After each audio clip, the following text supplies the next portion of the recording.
உலகெங்கிலும் நடக்கும் முக்கிய நிகழ்வுகளை குறுஞ்செய்தி வடிவத்தில் தெரிந்து கொள்ள ஆதன் செயலியை டவுன்லோட் செய்யுங்கள். ஆதன் செயலியை டவுன்லோட் செய்ய டிஸ்கிரிப்ஷனில் உள்ள லிங்கை கிளிக் செய்யவும்.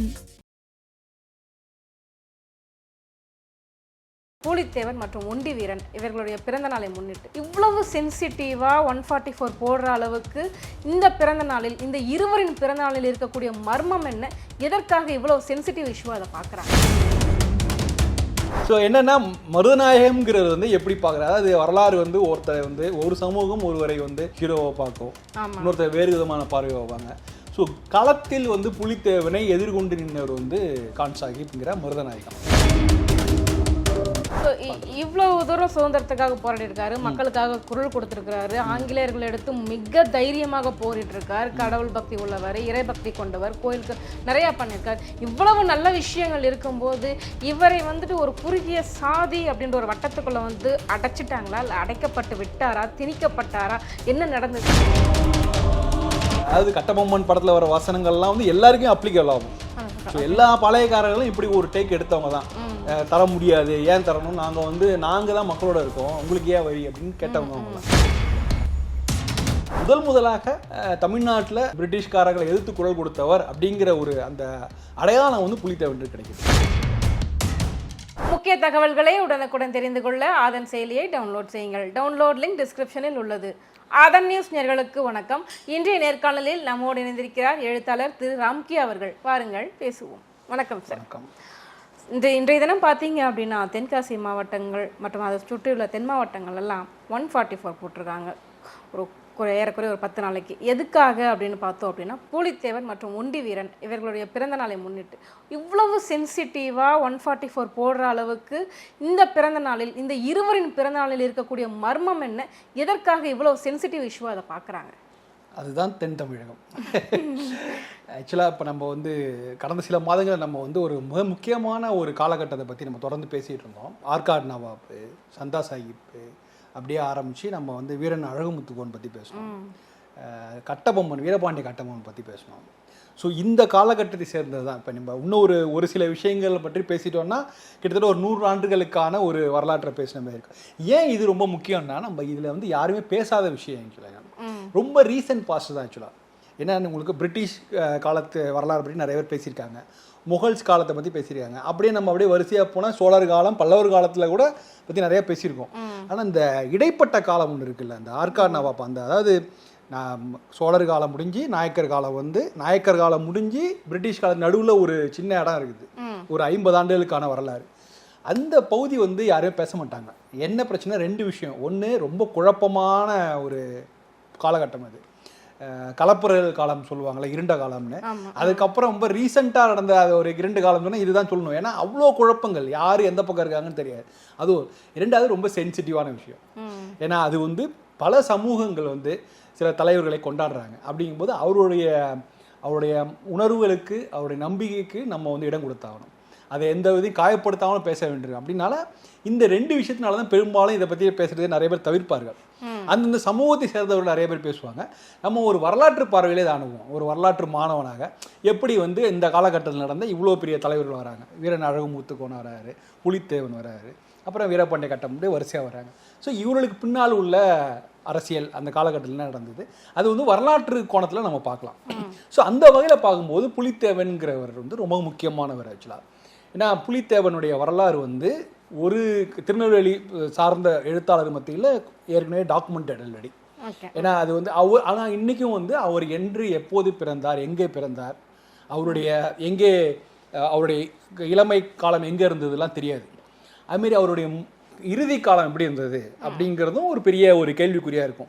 எல்லாருக்கும் தெரிஞ்ச கதை தான் அது. சங்கரன் கோயிலில் வந்து அவர் வழிபாட்டுக்கு போனார், அதுக்கப்புறம் அவர் டிஸப்பியர் ஆனார் அப்படிங்கிற ஒரு இது. ஸோ அவருடைய ஆதியும் முடிவும் வந்து இன்னும் யாராலையும் வந்து நிரூபிக்க மர்மமாகவே இருக்குது. அதில் தான் ஒரு பெரிய இன்ட்ரெஸ்டிங்கான ஒரு விஷயம் இருக்கிறதுனால தான். ஸோ இடைப்பட்ட காலத்தில் அவர் செய்த விஷயங்கள் வந்து பல இடங்களில் டாக்குமெண்ட் ஆகிருக்குது. நம்ம அது ஹிஸ்டாரிக்கல் டாக்குமெண்ட் வச்சு தான் நம்ம பேசுகிறோம். அப்படி பேசும்போது புதுச்சேரியில் அனந்தரங்கம் பிள்ளை அவருடைய டைரி குறிப்பில் இவர் எந்த அளவுக்கு வந்து புலித்தேவன் வந்து கம்பெனி நிர்வாகத்திற்கு எதிராக இருந்தார் அப்படிங்கிற ஒரு குறிப்பு சொல்கிறார். ஸோ அதை வைத்து பார்க்கும்போது இந்த நெற்கட்டும் சேவல் அப்படிங்கிற மாதிரி தென்காசி திருநெல்வேலி சீமை அப்போ இப்போ தென்காசி வட்டாரத்தில் வருது. ஸோ அந்த பகுதியை சேர்ந்த ஒரு பாளையக்காரர், ஒரு குறுநில மன்னர் புலித்தேவன். ஸோ அவர் எந்த அளவுக்கு கம்பெனி நிர்வாகத்தை எதிர்த்து நின்றார் அப்படிங்கிற விஷயம் இவருடைய டாக்குமெண்ட் இல்லாமல் எல்லா டாக்குமெண்ட்லையும் கிடைக்குது. அவர் ரொம்ப கம்ப்ளீட்டாக ஒரு பெரிய ரெவல்யூஷனை கிரியேட் பண்ணியிருக்காரு. ஒரு சுதந்திர போராட்ட தியாகி அப்படிங்கிற அளவில் இன்னைக்கு. இவர் கட்டபொம்மனுக்கு பின்னாடி வந்தவர் தான் இல்லைங்களா? இல்லை, இது கட்டபொம்மனுக்கு முன்னாடி. இந்த காலகட்டத்தை நான் சொல்லிடுறேன். எப்படின்னா இந்த வரிசையை நம்ம வந்து ஞாபகம் வச்சுட்டோம்னா, ஆனால் வரலாறு இந்த நம்பரை வருஷத்துக்கு நம்பர் சொன்னால் கன்ஃபியூஸ் ஆகிடும். ஸோ முதல் காலகட்டம் வந்து வீரன் அழகுமுத்துக்கோன். ஸோ அதற்கு அடுத்தது வந்து புலித்தேவன். புலித்தேவனுக்கு வந்தது வீரபாண்டிய கட்டபொம்மன். ஸோ இந்த 3 வருஷம் அடி இருக்கு. ஸோ வீரபாண்டிய கட்டபொம்மன் நம்ம சொல்றது நம்ம பார்த்த படத்தில் சிவாஜி கணேசன் நடித்த படம், அதை வச்சு சொல்கிறோம். அது வந்து பிரிட்டிஷாருக்கு எதிராக குரல் கொடுத்த வீரபாண்டிய கட்டபொம்மன். ஆனால் வீரபாண்டிய கட்டபொம்மனுடைய ஜென்ரேஷனில் ஒரு 5வது ஜென்ரேஷன் ஆக்சுவலாக. அவருக்கு முன்னாடியே கட்டபொம்முங்கிற பேரில் அவருடைய தாத்தா பேரும் கட்டபொம்மு தான். ஸோ அதனால அவருடைய அப்பாவுக்கு எல்லாருக்குமே அது கட்டபொம்முங்கிறது ஒரு குடும்ப பேர் ஆச்சுனால. ஸோ இந்த புலித்தேவனை பற்றி பேசும்போதும் கட்டபொம்மன்ங்கிறது வரும். பட் அந்த கட்டபொம்மன் வீரபாண்டிய கட்டபொம்மன் கிடையாது. ஸோ அவர் யாருன்னா இவருடைய நம்ம பேசக்கூடிய நம்மளுடைய ஹீரோ வீரபாண்டிய கட்டபொம்மனுடைய தாத்தா. அந்த தாத்தா வந்து இவருடைய காலகட்டம், புலித்தேவனுடைய காலகட்டம். ஏன்னா தாத்தா வந்து வேற மாதிரி ரோல் பிளே பண்ணுவாரு, அதனாலதான் கன்ஃபியூஸ் ஆயிடக்கூடாது. அதனால நிறைய பேர் இந்த கட்டபொம்மன் புலித்தேவன் ரெண்டுமே கன்ஃபியூஸ் பண்ணிப்பாங்க. ஆமா. ஸோ அடிப்படையில் நம்ம கட்டபொம்மன் பற்றி பேசும்போது சொன்னோம், கட்டபொம்மனுடைய குடும்பம் வந்து பிரெஞ்சுவையும் பிரிட்டிஷ் கம்பெனியும் ஒரே மாதிரி நடத்தினவங்க தான். அவங்கள பொறுத்த வரைக்கும் இவர் வந்து வெளிநாட்டுக்கு அப்படிலாம் இல்லை, அவங்க அந்த சூழலுக்கு ஏற்ற மாதிரி மாறினவங்க தான். ஆக்சுவலாக வீரபாண்டிய கட்டபொம்மன் ரொம்ப வந்து கம்பெனி நிர்வாகத்துக்கு எதிராக குரல் கொடுத்ததுனால அவர் வரலாற்றில் செய்யப்பட்டார். ஸோ இந்த புலித்தேவன் காலகட்டம் அப்படிங்கிறது அவர் நெற்கட்டு சேவல், அப்புறம் வாசுதேவநல்லூர், பனையூர்னு ஒரு சின்ன பகுதி, 2-3 பகுதி இருக்குது. இன்றைக்கு ரொம்ப சின்ன பகுதியால் தான் இருக்குது. அன்றைக்கி ஒரு காலத்தில் அது பெரிய சீமை, பெரிய பாளையக்காரர்களாக இருந்தவங்க. ஸோ உங்களுக்கு பொதுவாக அந்த பக்கம் எல்லாமே வந்து பாண்டியர்களுடைய கடைசி காலத்திலேயே வந்து ஒரு 45 பாளையமாக பிரிந்து இருந்த இடம் தான் ஆக்சுவலாக. அது காலப்போக்கில் இன்னும் அப்படியே நிறைய பிரிஞ்சு 70+ நிறைய பாளையங்களாக பிரிஞ்சு இருந்தது. ஸோ என்ன பெரிய நம்ம தமிழ்நாடு வரலாறு மிகப்பெரிய திருப்பம் சொன்னால் நாயக்கர்களுடைய வரலாறு. அந்த நாயக்கர்களுடைய காலகட்டம் முடிகிற காலகட்டம். மீனாட்சி தான் கடைசி நாயக்கர் வாரிசில் வந்தவங்க. சந்தா சாஹிப் பற்றி ஏற்கனவே பேசியிருக்கோம். சந்தா சாஹிப் வந்து படையெடுத்து போகிறார். அவருடைய சூழ்ச்சினாலே அவருடைய இதனால வந்து நாயக்கர் அரசு வந்து மதுரையில் வீழ்ச்சி அடையுது. ஸோ நாயக்கர் அரசு ஏன் வீழ்ச்சி அடையுதுன்னா அதுதான் வந்து தமிழ்நாட்டில் மிகப்பெரிய அரசு. ஸோ ஒரு தொடர்ச்சி இருக்குல்ல. ஸோ பாண்டியர், சோழர், பாண்டியர்கள்லாம் பற்றி பேசும்போது நாயக்கர்கள் வரை வரும். நாயக்கர் வந்து 3 நாயக்கர் இருந்தாங்க. மதுரையில் இருந்தாங்க, தஞ்சாவூரில் இருந்தாங்க, வெள்ளூரில் இருந்தாங்க. ஸோ வெள்ளூரில் இருந்த நாயக்கர்கள் வந்து காணா போயிட்டாங்க. தஞ்சாவூர் நாயக்கர் வந்து மராட்டியர்லாம் வந்ததுனால தஞ்சாவூர் நாயக்கருடைய இது வலுவிழந்து போயிடுச்சு. தஞ்சாவூரில் மராட்டியர் இருந்தாங்க. ஸோ கடைசி வரைக்கும் இருந்தது மதுரையில் தான் நாயக்கர்கள். ஸோ அது மிகப்பெரிய பேரரசு, அதுவும் வீழ்ச்சி அடையுது. ஸோ அப்போ அந்த காலகட்டத்தில் வந்து தமிழ்நாட்டுடைய பெரிய பெரிய டைனாஸ்டிஸ் எல்லாமே அதோட முடிவுக்கு வந்த காலகட்டம். அதாவது நான் சொல்கிறது இந்த புலித்தேவனுடைய காலகட்டம், ஆரம்ப காலகட்டத்தில். ஸோ பெரிய அரசு எதுவுமே தமிழ்நாட்டில் கிடையாது. ஸோ அந்த இடத்துல ஒரு பாயிண்ட், ஒரு முக்கியமான பாயிண்ட் என்ன, அது வரைக்கும் வந்து தமிழ் குடிகளை சார்ந்தவர்களோ இல்லை வெளியிலேருந்து வந்து தமிழ்நாட்டுக்கு அடாப்ட் ஆனவங்கள பெண்கள் அங்கேருந்து தெலுங்கு தேசத்துலேருந்து கன்னட தேசத்துலேருந்து வந்திருப்பாங்க. இங்கே பிறந்த இவர்கள் தான் வந்து மன்னர்களாக வாழலாம் இருந்தவங்க. இந்த பாயிண்ட்டுக்கு அப்புறம் வந்து அந்நியர்கள்னு சொல்லும்போது யாருங்களாம், நீங்கள் முஸ்லீம்களாகட்டும், ஆர்காட் நவாப் போன்றவர்களாம் அந்நியர்கள்லாம் வந்து இந்த பாயிண்ட்லேருந்து தான் வருது. அதுக்கப்புறம் பிரிட்டிஷ் காலத்து எல்லாமே தமிழ்நாட்டை எப்போ ஆண்டவர்கள், அதாவது புலித்தேவன் காலத்தில் தமிழ்நாட்டை ஆண்டவர்கள் எல்லாருமே தமிழ்நாட்டுக்கு வெளியில் இருந்து வந்தவர்கள். ஸோ அதோடைய நீட்சி அப்படியே. ஸோ அந்த ஒரு முக்கியமான பாயிண்ட் இந்த இடத்துல. ஸோ புலித்தேவன் வந்து எல்லா பாளையக்காரரும் அவரும் ஒரு பாளையக்காரர் தான், அப்படி தான் ஆரம்பித்தார். அது பட் அவருக்கு வந்து என்னென்னா அவருக்கு நிறைய சப்போர்ட் இருந்தது. அவருடைய சொந்த சமூகத்தோட சப்போர்ட் இருந்தது. அவருக்கு கீழே இருந்த தளபதிகள் நிறைய பேர் லிஸ்ட்டு. அதில் மிக பிரபலமான தளபதியாக சொல்கிறது தான் இந்த ஒண்டி வீரன். ஓகேவா? இப்போ இதில் வந்து நம்ம இந்த சமூகத்தை குறிப்பிடாமல் இருந்துடக்கூடாது. நம்ம வந்து இவர்களை பொறுத்த வரைக்கும் புலித்தேவன் வந்து ஒரு முக்குள தேவர் சமூகத்தை சேர்ந்த பின்னணி உண்டவர். ஒண்டி வீரன் வந்து அவர் அருந்ததி சமூகத்தை சேர்ந்தவர். அதை தாண்டி நம்ம அதுக்குள்ளே போவேன். ஏன்னா இவர் அந்தந்த சமூகம் அவர்களை கொண்டாடுகிறது. அவர்கள் வந்து அந்த காலகட்டத்தில் அவர்கள் வந்து எல்லா சமூகமும் ஒன்றிணைந்து தான் இருந்திருக்கிறாங்க அந்த இடத்துல. ஸோ அப்போ அந்த பாளையக்காரர்கள் நடுவில் வந்து ஒரு சிக்கல், நடுவில் அவங்களுக்குள்ள ஒரு பெரிய கான்ஃப்ளிக்ட் எப்போ வருதுன்னா, பிரிட்டிஷ் கம்பெனி வந்து வரி வசூல் செய்ய வருது. அவர்களை எப்படி எதிர்கொள்வதுங்கிறது தான் அவங்களுக்கு ஒரு பெரிய பிரச்சனை. அடிப்படையில் அந்த பாளையங்களில் தெலுங்கு பேசக்கூடிய கட்டபொம்மு அந்த பகுதி, பாஞ்சாலங்குறிச்சி பகுதி மக்கள் இருக்காங்க, தமிழ் பேசக்கூடியவர்களாக இருக்காங்க, அதில் கலந்துருக்கு தெலுங்கு பாளையக்காரர்கள், தமிழ் பாளையம் எல்லாம் இருக்காங்க. ஸோ இவர்களுக்கெல்லாம் வந்து சேர்ந்து ஒரு கூட்டணியாக ஒரு அமைப்பாக இருந்து கம்பெனி நிர்வாகத்தை எதிர்ப்பது யார் அப்படிங்கிறதா இருக்குது. அது நிறைய பேர் அதை எதிர்ப்பதற்கு தயங்கினார்கள். புலித்தேவன் வந்து முன் வந்து எதிர்த்தார். அது ஒரு பெரிய விஷயம் ஆக்சுவலாக. ஏன்னா ஆங்கிலேய கிழக்கிந்திய கம்பெனி எதிர்கொள்வதுங்கிறது ஒரு பெரிய விஷயம் ஆக்சுவலாக. ஏன்னா அப்போ ஒரு எமர்ஜிங் இதாக வந்துட்டு இருந்த இடம் சென்னை தான் மிக முக்கியமான அவர்களுக்கு கோட்டை. அவங்க அப்படியே அதே நேரத்தில் கொல்கட்டாவில் அவங்க டெவலப் பண்ணுறாங்க. சென்னையில் இருக்கும்போது டவுன் சவுத் எல்லாத்தையும் அவங்க கண்ட்ரோல் எடுத்துக்கணும்னு பார்க்குறாங்க. அவங்க கண்ட்ரோல் எடுத்துனா வரியை வந்து கரெக்டாக வாங்கணும் அப்படின்னு நினைக்கிறாங்க. ஏன்னா ஆல்ரெடி அதுக்கான ஒரு சிஸ்டம் ஒன்று ஆல்ரெடி இருக்குது. அது நாயக்கர் காலத்திலே இருக்குது. முகல்ஸ் காலத்துலலாம் வந்து ஒரு பாளையக்கெல்லாம் பிரித்து கரெக்டாக வரி வசூல் வர்ற மாதிரி ஒரு சிஸ்டம் இருக்குது. அந்த சிஸ்டத்தை வந்து நாம் வந்து அதை தொடர்ந்து நடத்தணும், அதே வரி வசூல் நமக்கு அதிகமான வருவாய் வரணும் அப்படின்னு நினச்சி பிரிட்டிஷ் செஞ்சது தான் ஆக்சுவலாக.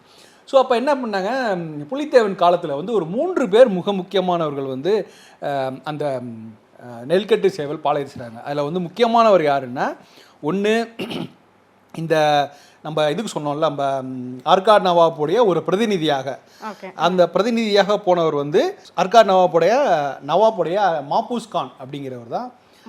மாப்பூஸ் கான் அவர் தான் வந்து ஆர்காட் நவாபோட பிரதிநிதி. ஆர்காட் நவாப் சென்னையில் இருக்கார், இங்கே ஆரணியில் இருக்கார். அவருடைய பிரதிநிதியாக மாப்பூஸ் கான்கிறவர் சவுத்துக்கு போகிறாரு. அப்புறம் கர்னல் ஹெரான்கிறவர் வந்து ஆங்கில கிழக்கிந்திய கம்பெனியில் ஒரு தளபதியாக இருந்தவர். அவர் 3ஆவது ஒரு ஆள் தான் நம்ம கான் சாஹிப் மருதநாயகம். ஸோ இந்த 3 பேரும் வந்து ஒரு 2000 சிப்பாய்களோட, அதில் ஒரு 2000 பேர், ஒரு 500 பேர் வந்து யூரோப்ஸ் ஆங்கில கிழக்கிந்திய கம்பெனிக்கு வந்த வெளிநாட்டினர் இருக்கலாம். ஸோ இப்படி ஒரு 2000 சேர்ந்த ஒரு படை. இந்த படை எங்கே போகுதுன்னா டவுன் சவுத்து போகுது. திருநெல்வேலி ஒவ்வொரு பாளையத்துக்கும் போய் வரி வசூல் செய்கிறதுக்கு போகுது. இந்த முத்தரப்பு கூட்டணி இது ரொம்ப ஸ்ட்ராங்கான ஒரு கூட்டணி ஆக்சுவலாக. ஏன்னா நீங்கள் அங்கே போய் வரி கட்டினா யார் வரியும் கேட்பாங்க. ஏன்னா அவர்கள் இன்னும் வந்து யாருக்கு கட்டுப்பட்டவர்கள், ஆர்காட் நவாபு கட்டுப்பட்டவர்கள் தான் அந்த பாளையக்காரர்கள்லாம். ஸோ அவங்களுடைய பிரதிநிதியாக தான் யார் போகிறாரு, நம்ம மாப்பூஸ் கான் போகிறாரு. ஹெரான்கிறவர் வந்து ஆர்காட் நவாப் வந்து யார் கஸ்டடியில் இருக்காங்கன்னா, அங்கே கிழக்கிந்திய கம்பெனியோட கஸ்டடியில் இருக்குது ஆர்காட் நவாப். ஸோ அவருடைய பிரசிடென்ட், அவர்களுடைய தளபதி, ரொம்ப மிகப்பெரிய வீரனாக நினச்சி கொண்டாடப்பட்டவர் வந்து மருதநாயகம் கான் சாஹிப். ஸோ இது ரொம்ப பலமாக இவர்களை வந்து எதிர்கொள்ள யாரும் பாளையக்காரர்களால் தயாராக இல்லை. ரொம்ப ஸ்ட்ராங்கான கூட்டணி. இதை புலித்தேவன் எதிர்த்து பண்ணுறார். அதில் சில இடங்களில் ஜெயிக்கிறார், சில இடங்களில் தோற்று போகிறார். இந்த போராட்டம்ங்கிறது கிட்டத்தட்ட ஒரு 15 வருஷம் நீடிக்கிறது. 1760 ஆரம்பித்து 1767 வரைக்கும் நீடிக்குது. ஒரு 17-15 வருஷத்துக்கான போராட்டம் ஆக்சுவலாக. ஸோ இந்த போராட்டத்தில் வந்து மிக முக்கியமாக புலித்தேவனோட எதிர்கொண்டு நின்னவர் வந்து கான்சாப் மருதநாயகம் தான். ஸோ மருதநாயகம் பற்றி கமலஹாசன் படம் எடுக்கும்போது அந்த சர்ச்சைகள் பேசவும் செஞ்சிருக்கோம். ஆமாம். ஸோ என்னன்னா, மருதநாயகம்ங்கிறது வந்து எப்படி பார்க்குறாரு, அது வரலாறு வந்து ஒருத்தரை வந்து ஒரு சமூகம் ஒருவரை வந்து ஹீரோவை பார்க்கும், இன்னொருத்தர் வேறு விதமான பார்வை வைப்பாங்க. ஸோ களத்தில் வந்து புலித்தேவனை எதிர்கொண்டு நின்றவர் வந்து கான் சாஹிப்ங்கிற மருதநாயகம். ஸோ புலித்தேவனுடைய பல தளபதிகளை வந்து வெட்டி கொன்றவர் வந்து கான் சாஹிப் மருதநாயகம். ஸோ அப்படி பார்க்கும்போது அந்த சமூகத்தை சேர்ந்தவர்கள் என்ன பண்ணாங்க, இவரை வில்லனாக தான் பார்ப்பாங்க. ஸோ இப்படிலாம் வந்து ஒரு இந்த விஷயம் இருக்கும்போது இதில் பாளையக்கார அந்த சைடில் வந்து திருநெல்வேலி சீமை பகுதியில் மருதநாயகத்தை எதிர்த்து நிற்கிறவருக்கு ஆளே கிடையாது. அப்படிங்கும்போது புலித்தேவன் தான் மிகப்பெரிய பங்களிப்பாக செய்கிறார். ஆமாம், மிகப்பெரிய வெற்றியும் அவருக்கு கிடைச்சிது, எல்லாம் கிடைச்சிது. அதுக்கு வந்து முக்கியமான காரணம் வந்து அவர் சார்ந்த சமூகம் ப்ளஸ் அவர் கீழே அந்த தளபதிகளாக இருந்த மற்ற சமூகத்தை சேர்ந்தவர்கள் அவர்களையும் தளபதியாக வச்சுட்டு செய்தது தான் அது. ஸோ அந்த காலத்தில் அந்த பக்கம் அந்த ஜாதி சண்டையெல்லாம் வரவே இல்லை, ஒற்றுமையாக தான் இருந்திருக்காங்க. ஆனால் என்ன ஒரு எதிரி ஒரு எதிரி உங்களுக்கு தெரியும்னா, அடையாளப்படுத்தப்பட்டானா அந்த எதிரியை எதிர்ப்பதற்காக எல்லாம் ஒன்றா கூடுவாங்க. எதிரி இல்லைன்னா தான் பிரச்சனை, குழப்பம் வரும். ஸோ எதிரி இருக்கும்போது கிழக்கிந்திய அதாவது அவங்களுக்கு என்னென்னா, நாம் வந்து அதுக்கு முன்னாடியே நாயக்கர் காலத்திலே வந்து அவங்களுக்கான நாயக்கருக்கான அந்த ஹோல்டு வந்து விட்டு போயிடுச்சு. நிஜமாவே களத்தில் நின்றவர்கள் தான் இந்த பாளையக்காரர்கள்லாம். நாங்கள் தான் வந்து மக்களை பார்த்துக்கிறோம், நாங்கள் வரி வசூல் பண்ணுறோம், அவங்களுக்கு தேவையான நாங்கள் பண்ணுறோம், உங்களுக்கு வரி வசூலில் ஒரு பகுதியை மட்டும் கட்டுறோம். இன்றைக்கி நம்ம பேசுறதெல்லாம் சேர்த்து நீங்கள் ஜிஎஸ்டி இதெல்லாம் சேர்த்து நீங்கள் கனெக்ட் பண்ணிக்கலாம். ஸோ நாங்கள் கட்டும்போது நாங்கள் ஏன் உங்களுக்கு வரி கட்டணுங்கிற மாதிரி குரல் எழுது. ஸோ அந்த குரலை அடக்குறதுக்காக தான் இங்கேருந்து ஒரு படை வந்து சென்னையிலேருந்து கிளம்பி போகுது. ஸோ இவனுடைய நோக்கம் வந்து அவங்கள்ட்ட வரி வசூல் வாங்குறது தான். ஸோ புலித்தேவன்ட்டு அப்படி தான் போய் கேட்குறாங்க. அப்போ அவர் என்ன அவங்கள்ட்ட கேட்டது, இந்த கர்னல் ஹெரான்கிற அவர் கேட்குறது வந்து வரி எவ்வளோ கேட்குறேன்னா 20,000 ரூபா அவ்வளோதான் கேட்குறாரு. ஆனால் அதை தர முடியாதுன்னு சொல்லி அனுப்புகிறார் புலித்தேவன். ஸோ அதாவது கட்டபொம்மன் படத்தில் வர வசனங்கள்லாம் வந்து எல்லாருக்கும் அப்ளிகபிள் ஆகும். ஸோ எல்லா பாளையக்காரர்களும் இப்படி ஒரு டேக் எடுத்தவங்க தான். தர முடியாது, ஏன் தரணும், நாங்கள் தான் மக்களோட இருக்கோம், உங்களுக்கு ஏன் வரி அப்படின்னு கேட்டவங்க அவங்களாம். ஸோ இதுதான் ஆரம்பத்த பிரச்சனை. அந்த 20,000 ரூபாய் வரி தரமாட்டேன் அப்படின்னு சொல்லி பண்ணது தான் அவருக்கு மேலே வந்து ஒரு பெரிய கர்னல் ஹேரான் திரும்ப போயிட்டு திரும்ப ஒரு பெரிய படையோடு வந்தாங்க. இன்கேஸ் ஒரு கட்டத்தில் ஆங்கில கம்பெனியோடைய படையை சமாளிக்க முடியாமல் புலித்தேவன் யாரை ரீச் பண்ணுறாருன்னா ஹைதர் அலியை கேட்குறாரு, நீங்கள் வந்து எனக்கு ஹெல்ப் பண்ணுங்கன்னுட்டு. அதுக்கு வந்து 5 லட்சம் ரூபா தரேன்னு சொல்லிட்டு. ஸோ இதில் நிறைய கேரக்டர்ஸ் இன்வால்வ் ஆயிருக்காங்க. ஒண்டி வீரன் அவருடைய பங்களிப்பு எப்படிப்பட்டது சார்? ஆக்சுவலாக பார்த்தீங்கன்னா நீங்கள் சொன்னீங்க இவர் வந்து தேவர் சமூகத்தை சேர்ந்தவர், இவர் வந்துட்டு பார்த்தீங்கன்னா அருந்ததியர் சமூகத்தை சேர்ந்தவர் அப்படின்னு சொல்லிட்டு 2 பேரும் ஒற்றுமையாகவே இருந்தாங்க அப்படின்னா ஒண்டி வீரன் அவர்களுடைய பங்கு என்ன, அவருடைய போராட்டம் என்னங்க? ஆக்சுவலாக வந்து ஒண்டி வீரன் வந்து அங்கே வந்து நிறைய 3 கோட்டை சொல்லுவாங்க. இன்றைக்கும் வந்து வாசுதேவ நல்லர் கோட்டையில் வந்து இன்னும் பீசஸ்லாம் இருக்குது. அதெல்லாம் ரொம்ப ஸ்ட்ராங்கான கோட்டைன்னு சொல்லுவாங்க. ஸோ அதை பற்றி நான் அப்புறம் வரேன். ஸோ அங்கே இருந்த கோட்டைகளை வந்து ஒரு முழுக்க பார்த்துக்கிட்டதெல்லாம் இந்த தளபதிகள் தான். ஒண்டி வீரன்கிறது ஒரு தளபதி தான். நிறைய பேர் காலாடின்னு இன்னொரு பேர் இருக்குது, நிறைய பேர் பல்வேறு சமூகத்தை சேர்ந்தவர்கள்லாம் இருக்காங்க எல்லாத்தையும். பட் ஒண்டி வீரன் பற்றின கதைகள் வந்து ஏன் அதிகமாக இருக்குன்னா, ஒண்டி வீரன் பற்றி நிறைய நாடோடி கதைகளாக நிறையா இருக்குது. அதுக்கு வரலாற்று தரவுகள் எதுவும் இல்லை. அது ஒரு இன்சிடென்ட் சொல்லும்போது அவர் வந்து ஒரு ஒரு கோட்டையை நோக்கி போய் கிழக்கிந்திய கம்பெனியோடைய அந்த படையை எதிர்கொண்டு அவங்க வந்து தப்பிச்சு வரும்போது அவர் மேலே வந்து ஈட்டி பாயுது. அவர் வந்து அவர் ஈட்டி எறியதில் ரொம்ப வல்லவர். அதனால அவர் குதிரையில் போய் பண்ணும்போது அவர் கையில் வந்து ஈட்டி பாய்ச்சி அதுக்கப்புறமும் அவர் வந்து உயிரோட வந்து இதெல்லாம் பண்ணாருன்னு சொல்லிட்டு ஒரு அதில் வந்து எந்த அளவுக்கு நம்பகத்தன்மை இருக்குலாம் தெரியாது. ஆனால் அது அவர்கள் சார்ந்த சமூகத்திற்கு ஒரு பெரிய விஷயமா கொண்டாடுறாங்க அதை. ஸோ ஆனால் அதுக்கு வரலாற்று தரவுகள் எதுவும் கிடையாது. ஆனால் ஒரு விஷயம் என்னென்னா, புலித்தேவனுக்கு நம்பிக்கைக்குரிய நிறைய தளபதிகள் இருந்தாங்க. அதில் இவர் ஒருத்தராக இருந்தார். ஸோ அதனால தான் வந்து இவ்வளோ கெடுபிடி இவ்வளோ பெரிய ஃபோர்ஸோடு வரும்போதும், அதாவது ஒரு கர்னல் ஹேரான் கிழக்கிந்திய கம்பெனி சென்னை கம்பெனி நிர்வாகம் வந்து முழு படையோடு போய் இறங்குது. ஆர்காட் நவாப் சப்போர்ட் இருக்குது. இவர் மருதநாயகம் பேர் போன்றவர்களாக இருக்காங்க. இந்த கட்டபொம்மு சொல்கிறாங்க, நம்ம வீரபாண்டியனோட தாத்தா, அவர்கள் எல்லாமே வந்து கம்பெனியை சப்போர்ட் பண்ணுறாங்க. எல்லாருமே புலித்தேவனை எதிர்க்கிறாங்க. ஸோ அதாவது எப்படின்னா அப்படியே ரிவர்ஸில் வருது. எல்லாருமே எல்லா பாளையங்களும் சேர்ந்து ஆங்கில கிழக்கிந்திய கம்பெனி எதிர்ப்பதற்கு பதிலாக இவர்கள்லாம் சேர்ந்து புலித்தேவருங்கிற ஒரு கேரக்டரை வந்து எதுக்குறதுக்கு போது அதை எதிர்த்து நிற்கிறது இருக்குல்ல. ஸோ அதுதான் வந்து ஒரு மிகப்பெரிய விஷயமா கொண்டாடுது. இன்னைக்கு நம்ம வந்து புலித்தேவருடைய 308வது பிறந்தநாளை கொண்டாடுறோம். என்ன விஷயம்னா 1857 தான் நமக்கு சிப்பாய் கழகம், அதுதான் ஸ்டார்டிங் பாயிண்ட் சொல்லுவோம். சுதந்திர போராட்டத்துக்கான முதல் புள்ளி சொல்லுவோம். அதற்கு முன்னாடியே 100 ஆண்டுக்கு முன்னாடியே நிறைய இங்கிலீஷ்காரங்களை எதிர்த்து குரல் கொடுத்தவங்க ஏராளமான பேர் இருக்காங்க. ஸோ அதில் வந்து தமிழ்நாட்டில் முதலாக புலித்தேவன் அப்போவே அறியப்படுறார். அப்போ அது ஒரு 200 வருஷத்துக்கு முன்னாடியே அவருடைய பேர் அடிபடுது. அதற்கப்புறம் தான் வீரன் அழகுமுத்து மோனை கண்டுபிடிக்கிறாங்க. கட்டபொம்மன் பற்றினா நிறைய விஷயங்கள்லாம் வருது. முதலாக தமிழ்நாட்டில் இங்கே இப்போ பிரிட்டிஷ்காரர்களை எதிர்த்து குரல் கொடுத்தவர் அப்படிங்கிற ஒரு அந்த அடையாளம் வந்து புலித்தேவன் கிடைக்குது. அதுக்கு என்ன காரணம்? இது ஒரு இவ்வளோ பெரிய சேலஞ்சை எல்லாரும் எதிர்த்திருக்காங்க, இது மாதிரி யாரும் பண்ணல. ஸோ அது ஒரு மாவீரனாக தான் அவரை வந்து காமிச்சு இது பண்ணுறாங்க.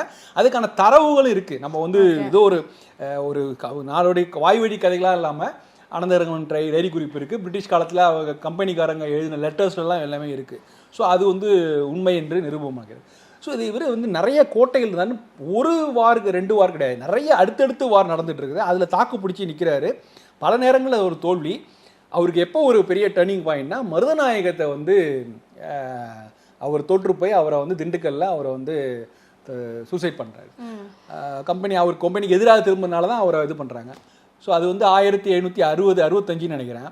ஸோ அதற்கப்புறம் 3 வருஷங்கள் அடிச்சு தான் 3 வருஷங்களே புலித்தேவன் வந்து மிக முக்கியமான. ஏன்னா அப்போ மருதநாயகம் போனதுக்கப்புறம் வேறு யாரும் கிடையாது, புலித்தேவன் தான். அந்த பக்கம் வந்து ஆர்காட் நவாப் பக்கம்லாம் வந்து வலு குறைந்து விட்டது. ஸோ அந்த நேரத்தில் வந்து வாசுதேவநல்லூர் கோட்டையில் வந்து வேற ஒரு தளபதி அவர் வந்து போராட்டம் எடுக்கிறார். அந்த கோட்டை ரொம்ப டேமேஜ் ஆகுது. அந்த கோட்டையில் அவங்க அந்த போரை எப்படி சமாளித்தாங்க, எந்த அளவுக்கு ஒரு கடுமையாக இருந்ததை பற்றின நிறைய குறிப்புகள் இருக்குது.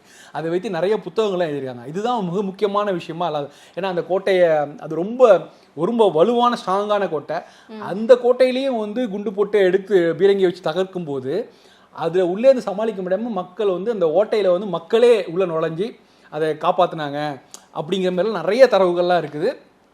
ஸோ அதை வைத்து பார்க்கும்போது அந்த சண்டை வந்து ரொம்ப கடுமையாக இருந்திருக்கு. வாசுதேவநல்லூர் கோட்டையை வந்து கைப்பற்றுவதுங்கிறதுக்கு அந்த கோட்டையில் வந்து வெற்றி பெற்று அதுக்கப்புறம் தான் வந்து புலித்தேவன் அதில் அந்த தோற்று போய் இவங்க ஜெயிக்கிறாங்க.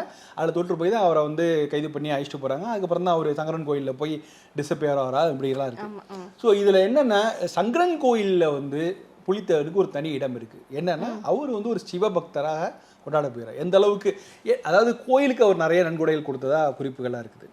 ஸோ அது அந்த ரிலேஷன்ஸ் மற்ற பாளையக்காரர்களுக்கு யாரும் இல்லை. செங்கரன் கோயிலில் வந்து இவருக்கு ஒரு ஸ்பெஷல் அந்தஸ்து கிடைக்குது. அந்த வட்டார மக்கள்லாம் இவருக்கு பெரிய சப்போர்ட்டாக இருக்காங்க. இவர் அடிக்கடி கோயிலுக்கு போய் வழிபடுற பக்தராக தான் இருக்கார். அங்கே ஒரு தேசியர் மடம்ங்கிறது அவருக்கு நிறைய ரூட் கனெக்ஷன்ஸ்லாம் இருக்குது. இங்கே திருவாடுதுறை மடம் இதெல்லாம் கனெக்ஷன்ஸ் இருக்குது. ஸோ அதனால் ஒரு பெரிய சிவபக்தராக இருந்ததுனால தான் அவரை வந்து ஒரு புலி அப்படின்னு சொல்லிட்டு ஒரு சிவபக்தராக தான் அவர் கடைசி காலத்தில் அவரை வழிபடுறாங்க, இதெல்லாம் பண்ணாங்க. ஸோ இந்த விஷயத்தில் புலித்தேவன் வந்து மற்ற பாளையக்காரர்களோட வந்து ஒரு பெரிய 2 விஷயங்களை நம்ம அவர் முக்கியமாக பார்க்க வேண்டியது. ஒன்று, முதல் சுதந்திர போராட்ட வீரர் அப்படிங்கிற விஷயம். 2வது, ஒரு சிவபக்தர்னால சிவனை வழிபடுகிற சைவ சமயத்துலேயும் அவருக்கு ஒரு நல்ல ஒரு அறிமுகம் உண்டு. இந்த குறிப்புகளை பொறுத்த வரைக்கும் வரலாற்று குறிப்புகள் போது வாஸ்து நல்லூர் கோட்டரை பற்றி இன்றைக்கி சொல்லுவாங்க. அது ஒரு பெரிய வார் அப்படின்னு சொல்லுவாங்க. இதில் வந்து உறுதுணையாக இருந்து ஒண்டி வீரன் இதெல்லாம் சொல்லலாம். தமிழ்நாட்டுடைய சுதந்திர போராட்ட வேளாறு இங்கேருந்து தான் ஆரம்பிக்குது. அவர் என்ன நோக்கத்துக்கு பண்ணார் அப்படின்னாலும் இப்போ சொல்லலாம். மற்றவங்களை பொறுத்தவரை சொல்லும்போது அவங்க வந்து வரி கொடுக்க முடியாதுன்னு ரெஃப்யூஸ் பண்ணி பண்ணாங்க அப்படின்னாலும் அவங்க யாராவது ஒருத்தவங்கள சிங்கிளான ஆளை தான் எதிர்த்தாங்க. ஆனால் இவர் நிறைய பேர் எதிர்த்தார்.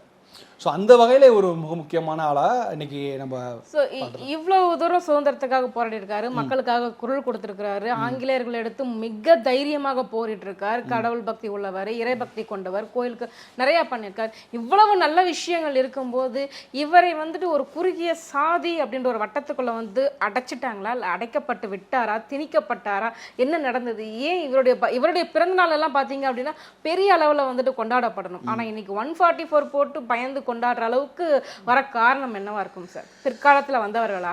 அன்ஃபார்ச்சுனேட்லி அதான் என்னென்னா, இந்த தென் தமிழ்நாட்டை புரிந்து கொள்வதுன்னா இந்த சமூகம், இந்த சிக்கல்கள்லாம் நம்ம புரிஞ்சுக்கலாம். ஏன்னா ஒவ்வொரு சமூகமும் அவருடைய ஒரு தலைவரை கொண்டாடுது.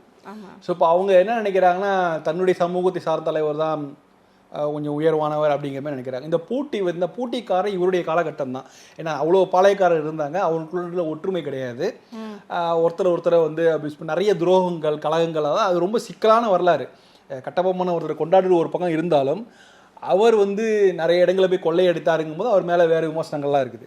ஸோ இப்படி ஒவ்வொரு இடத்துலையும் பார்க்கும்போது மாற்று விமர்சனம்லாம் இருக்கும். அதனால தான் மருதநாயகம் பற்றி பேசும்போதும் ஒரு பெரிய இதாக இருக்குது. ஸோ இதில் என்னென்னா, நமக்கு வந்து கிரவுண்ட் ரியாலிட்டி எப்படி சொன்னால், இன்றைக்கி இந்த மாதிரி விஷயங்கள் வந்து ஒரு 60 பகுதிகளுக்கான தேர்தலை முடிவுகளை தீர்மானிக்கின்றன தென் தமிழகத்தில். எலெக்ஷன் ஏன்னா அந்த பகுதியுடைய சார்ந்த அதாவது மக்கள் இன்னும் இந்த சென்டிமெண்ட், சமூக சென்டிமெண்ட்டில் இருக்காங்க. ஸோ இப்போ அதை வந்து ஹர்ட் பண்ண முடியாது. அதனால் எந்த பெரிய கட்சிகளாக இருந்தாலும் இவர்களுக்கு வந்து போய் இது மாலையிட்டு இது பண்ணுறதுங்கிறது இருக்குது. யாருமே அதை கேள்வி கேட்கறது கிடையாது. ஸோ அது வந்து அதை வந்து எப்படி வேறு விதமாக சில பேர் பயன்படுத்தி கொண்டு ஏன் அவங்கள மட்டும் கொண்டாடுறீங்க, என்னை கொண்டாடுறீங்க அப்படின்னு சொல்லிட்டு நிறைய கேரக்டர்ஸ், நான் பேர் சொல்ல குறிப்பில்லை, ஆனால் வந்து நிறைய புது தலைவர்களை அறிமுகப்படுத்தினாங்க. இது எங்கள் சமூக தலைவர், இவங்க கூட சேர்ந்து ஒர்க் பண்ண, இவங்களையும் கொண்டாடுங்க, இவங்களுக்கு ஒரு சிலை வைக்கணும். ஸோ இந்த அரசியல் எப்போ ஆரம்பிச்சதுன்னா, இந்த கடந்த ஒரு 30-40 ஆண்டுகள் ஆரம்பிச்சது. ரொம்ப ஸ்பெசிஃபிக்காக சொல்லணும்னா 90s அரசியல் இது.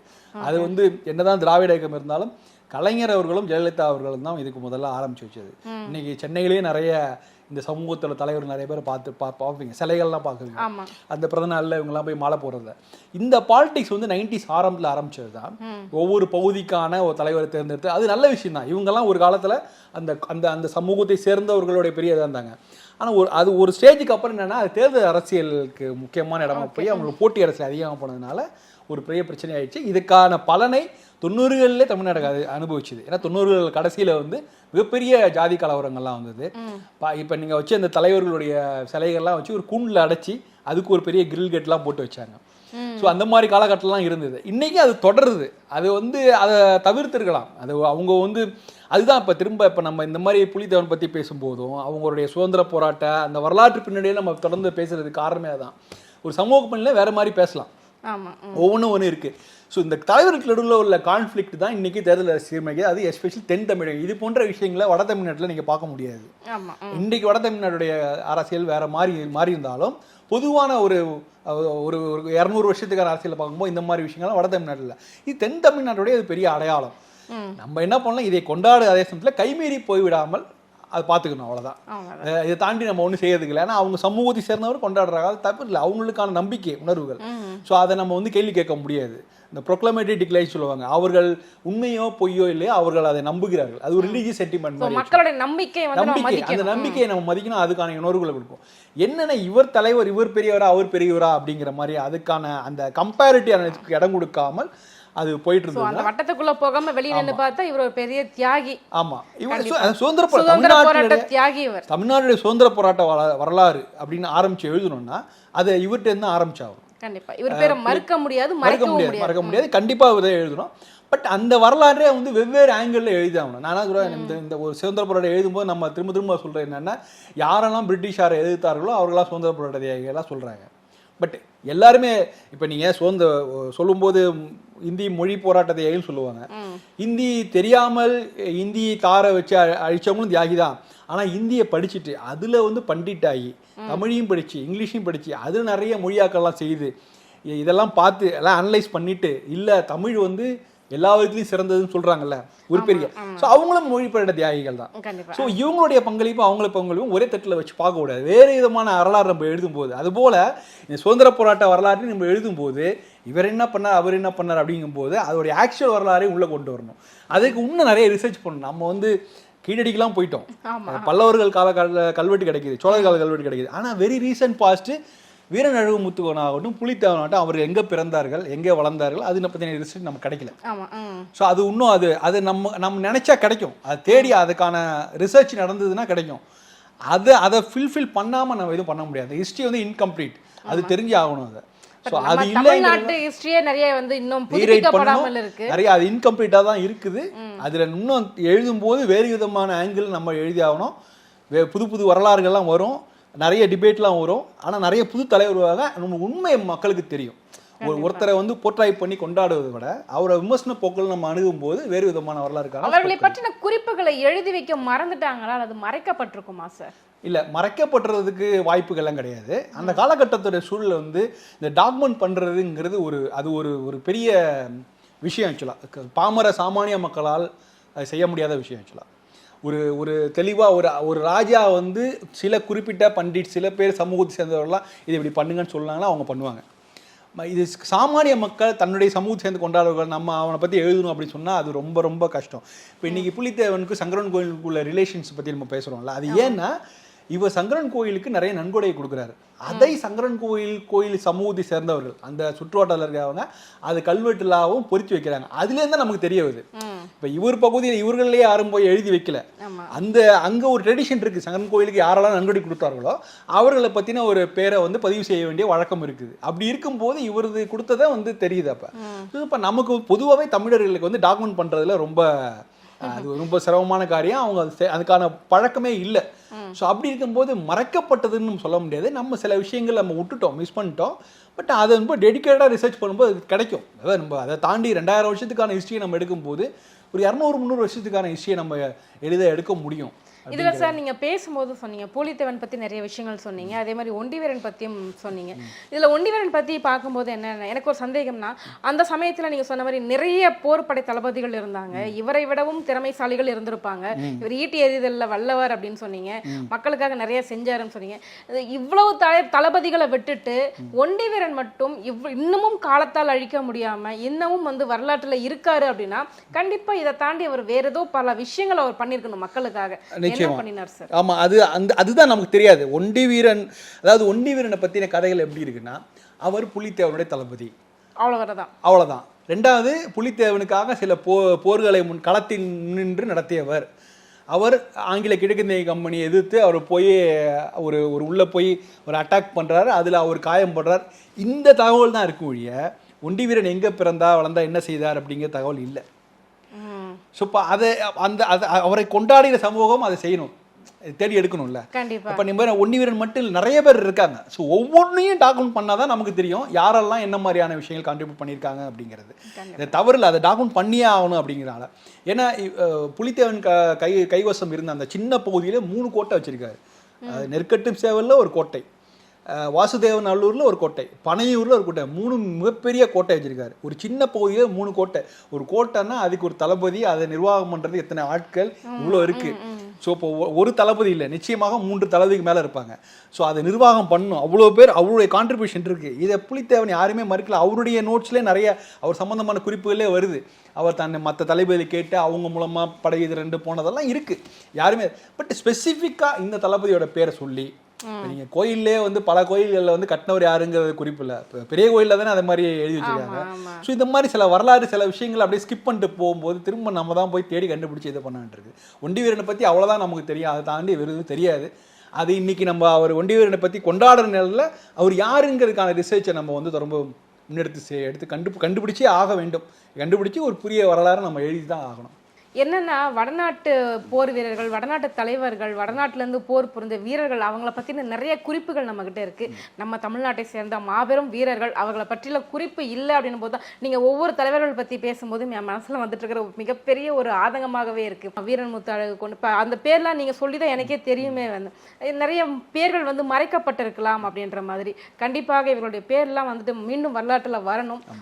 மாணவர்கள் வரக்கூடிய மாணவர்கள் இதெல்லாம் படிக்கணும். கண்டிப்பாக தமிழ் வரலாறு வந்து தெரிஞ்சுக்கணும் அப்படின்றதுக்காக நிறைய இவங்களை பற்றின வரலாறு உண்மைகள் வெளியில் வரணும் அப்படின்றது கண்டிப்பாக ஆதன் சார்பாக நாங்களும் கேட்டுக்கிறோம். எங்கள் கேள்விகளுக்கு சிறப்பாக பதில் சொன்னீங்க சார். நன்றி.